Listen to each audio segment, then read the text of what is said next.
Hey everybody, Mark Blackwell here, Justice Ministries. Had a busy Sunday, so just getting back home a little late on the chores, feeding these pigs back here, letting the dogs run.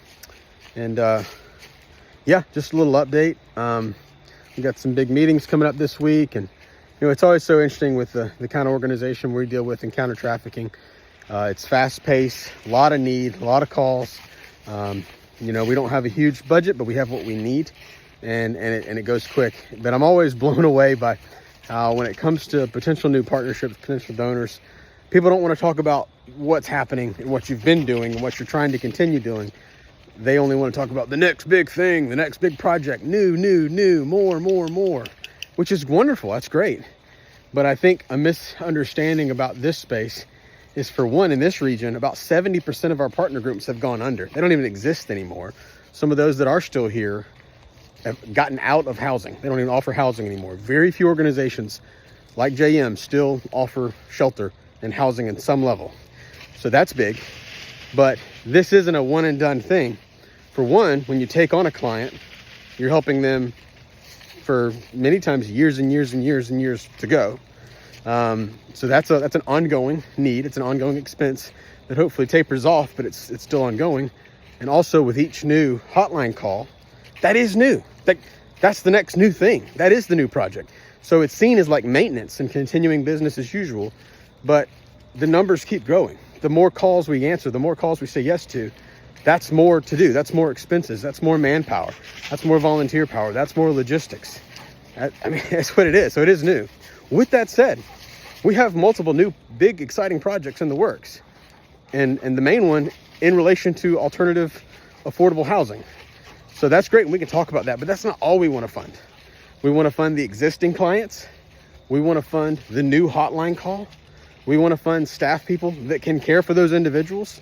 We want to fund vehicles that can transport those individuals, food that those individuals can eat, clothes that those individuals can wear. Again, the clothes and the food and the items and the toiletries are less of the deal. A lot of that we can actually get donated, like in-kind donations, but the problem with rent and electrical bills, the power company normally won't exchange toothbrushes for keeping the lights on. Buying land to put tiny homes on, most landowners aren't willing to exchange toilet paper for, acreage. And, there's a lot of things that it just costs money. And that is a real need. So not to belittle those in-kind gifts. They're critical, they're huge, they're wonderful. But it has to go beyond that. And where volunteer hours are wonderful, there are some things that we really need set up for staff to do because we need it in the middle of the work week. And that's a hard time to get volunteers. So just keep that in mind. The other piece that's going on is just the volume.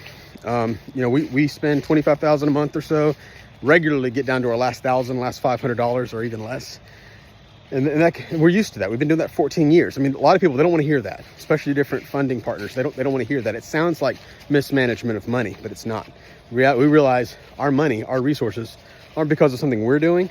The Lord provides, and He's providing day to day. We've seen Him come through in the 11th hour or before, again and again and again.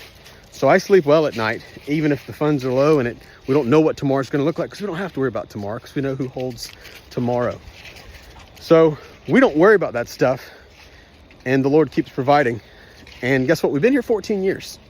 So it's not like just an experiment at this point. It is working. It's patterns we're seeing. It's situations we've been there before, and the Lord carries us through it again and again and again. Now, nothing wrong with a reserve, nothing wrong with a savings account, nothing wrong with a really strict itemized budget. I can get on board with that too.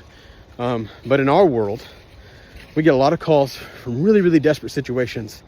And we're kind of the free safety at this point. It's already gotten past the linemen. It's already gotten past the linebackers. We're the free safety. Okay? We're going to do our best to make that tackle. We don't say yes to every call that hits our desk, but man, we say yes to a lot of them. And here's the interesting thing that's countercultural. Every now and then that might mean an inconvenience for me. Even financial hardship that stretches to my personal budget, or a team member, or you, the donor. But you know what? If it comes down to it, I'd rather have a tight week or have a hard situation if it means she gets a safe place to sleep tonight. Because what she's been through is a whole lot worse than what I'm going through, or probably what you or I are going through. So it's okay for us to be pinched, to squeeze, to feel it a little bit in an effort to make sure she has what she needs. So no, we don't say yes to everything. Some of the calls don't need a yes. Some of them aren't related. There's a lot of scam. There's a lot of other issues going on. But we have to navigate all that. Even still, sometimes there's better suited organizations, and it's our job to do the work of finding the better option, or maybe the group that's more suitable to help in that moment for that season in time or specific scenario.